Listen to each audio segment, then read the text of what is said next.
பல்வேறு கோரிக்கைகளை முன்வைத்து வங்கி தொழிற்சங்கங்களின் கூட்டமைப்பு சார்பாக கோவை காந்திபுரம் 100 அடி சாலையில் உள்ள யூனியன் வங்கி முன்பாக கண்டன ஆர்ப்பாட்டம் நடைபெற்றது.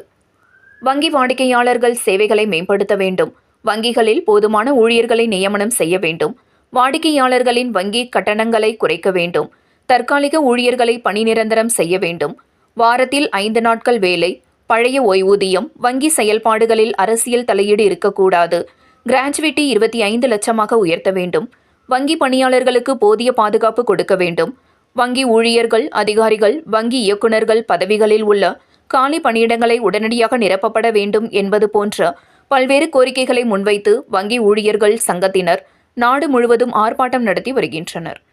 இதன் ஒரு பகுதியாக இன்று கோவை காந்திபுரம் 100 அடி சாலையில் உள்ள யூனியன் வங்கி முன்பாக வங்கி ஊழியர்கள் கண்டன ஆர்ப்பாட்டத்தில் ஈடுபட்டனர். இந்த ஆர்ப்பாட்டத்தின் வாயிலாக வருகின்ற மார்ச் மாதம் 24ஆம் தேதி மற்றும் 25ஆம் தேதி நாடு தழுவிய வேலைநிறுத்த போராட்டத்தை நடத்த இருப்பதாகவும் தெரிவித்தனர்.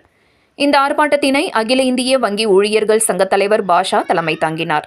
கோவை மாவட்ட வங்கி ஊழியர்கள் சங்க பொதுச் செயலாளர் சையத் இப்ராஹிம், அகில இந்திய வங்கி அதிகாரிகள் கூட்டமைப்பின் தலைவர் ஆத்ரேயா, இந்திய வங்கி ஊழியர்களின் சங்கங்களின் கூட்டமைப்பின் தலைவர் செந்தில்குமார், அகில இந்திய வங்கி ஊழியர்கள் சங்கத்தின் தலைவர் சசிதரன், அகில இந்திய வங்கி அதிகாரிகள் சங்க தலைவர் மகேஸ்வரன் மற்றும் தியாகராஜன் உள்ளிட்ட பலர் கலந்து கொண்டு சிறப்புரையாற்றினார் என்பது குறிப்பிடத்தக்கது.